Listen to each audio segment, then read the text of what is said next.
சற்றுமுன் வெளியான தகவல். 1 கோடி வரை கடன், 30,000 மானியம். தமிழ்நாடு அரசு வெளியிட்டுள்ள ஹாப்பி நியூஸ். அது என்னன்னு பார்க்க போறோம். நீங்க நம்ம சேனலை சப்ஸ்கிரைப் பண்ணாம இருந்தீங்கன்னா மறக்காம லைக் பண்ணிக்கோங்க, சப்ஸ்கிரைப் பண்ணிக்கோங்க. மற்றவர்களுக்கு தெரியப்படுத்த ஷேர் பண்ணுங்க. முதலமைச்சர் மு.க. ஸ்டாலின் தனது சுதந்திர தின உரையில் ஓய்வு பெற்ற இராணுவ வீரர்களுக்கான முதல்வரின் காக்கும் கரங்கள் திட்டம் குறித்தான அறிவிப்பை வெளியிட்டார். இந்நிலையில் இந்த திட்டத்திற்கான விண்ணப்பங்கள் வரவேற்கப்படுவதாக வரவேற்கப்படுவதாக தமிழ்நாடு அரசு ஹாப்பி நியூஸ் ஒன்றை வெளியிட்டுள்ளது. பொதுமக்களின் நலனுக்காக பல்வேறு விதமான திட்டங்களை தமிழ்நாடு அரசு அறிமுகப்படுத்தி செயல்படுத்தி வருகிறது. மகளிர் உரிமை தொகை, மகளிருக்கான கட்டணமில்லா பேருந்து வசதி என அரசு கொண்டு வந்துள்ள திட்டங்கள் அனைத்தும் மக்களிடையே நல்ல வரவேற்பை பெற்றுள்ளன.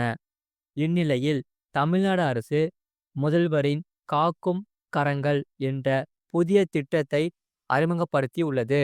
இத்திட்டம் குறித்தான ஹாப்பி நியூஸ் ஒன்று வெளியாகியுள்ளது. முன்னாள் இராணுவ வீரர்களின் நலனுக்காக முதல்வரின் காக்கும் கரங்கள் திட்டம் கொண்டு வரப்பட்டுள்ளது.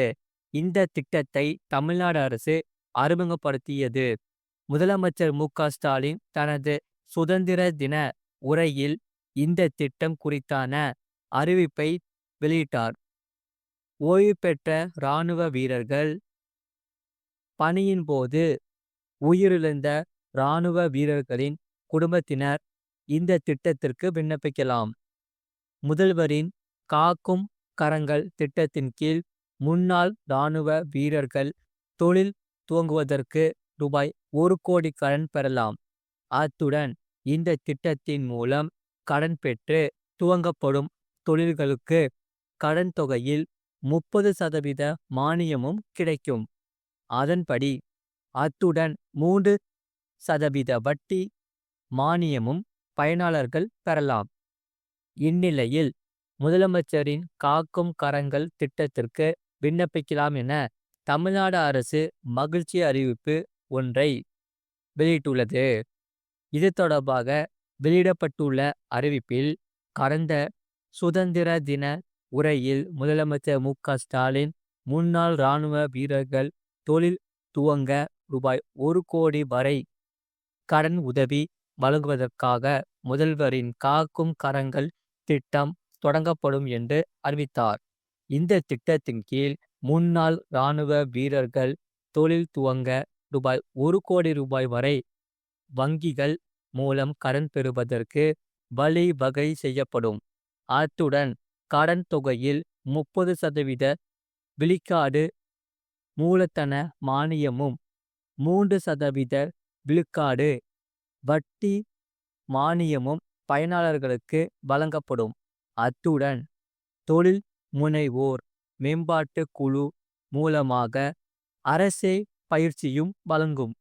இந்த திட்டத்தில் பயணிக்கும்போது உயிரிழந்த படைவீரர்களின் குடும்பத்தினரும் பயன்பெறலாம்.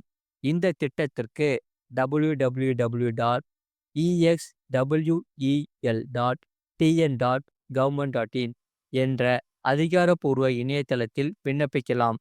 இதற்கான விண்ணப்பங்கள் வரவேற்கப்படுகின்றன. மாவட்ட முன்னாள் படைவீரர் நல அலுவலகத்தில் முன்னாள் படைவீரர்கள், படைவீரர்களை சார்ந்த வாரிசுகள், கைம்பெண்கள் ஆகியோர் விண்ணப்பிக்கலாம் என தெரிவிக்கப்பட்டுள்ளது. இது போன்ற செய்திகளை உடனுக்குடன் அறிந்து கொள்ள மறக்காம சேனலை சப்ஸ்கிரைப் செய்யுங்கள். மற்றவர்களுக்கு தெரியப்படுத்த ஷேர் செய்யுங்கள்.